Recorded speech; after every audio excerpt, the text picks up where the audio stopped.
Bu mahnının yaxşı qardaşların adından rəhmətli Zaur Masallı Miskinin oğlu Avara Əmrahın ad gününə həsr edirəm.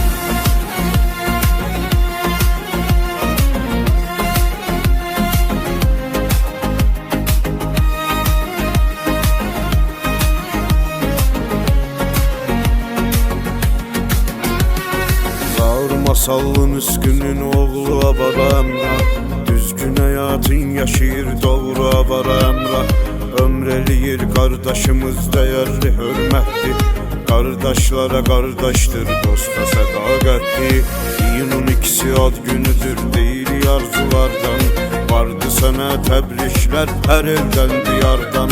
Seni Allah var eləsin cesaretli Əmrah. Fəxr edirik senin kimi hakka tərəfdardan. Bugün senin ad günündür Əmrah.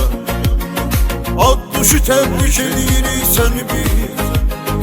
Əziz günün, şad günündür Əmrah. Arzular doludur bizim qəlbimiz. Bugün senin ad günündür Əmrah.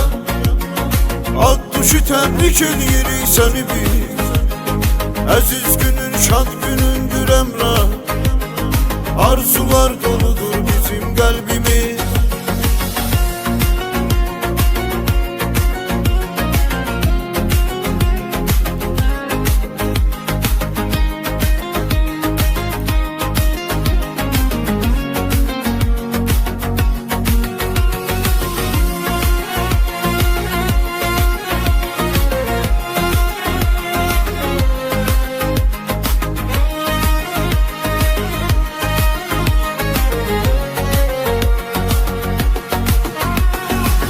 Rəhmətlik Zaurun oğlu yadigarı.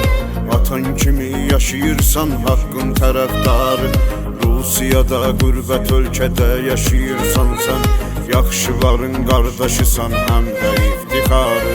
Mərd ürəkli hünərlisən sən Zalatoy Əmrah. Sözünü deyən qardaşımızsan Pramoy Əmrah.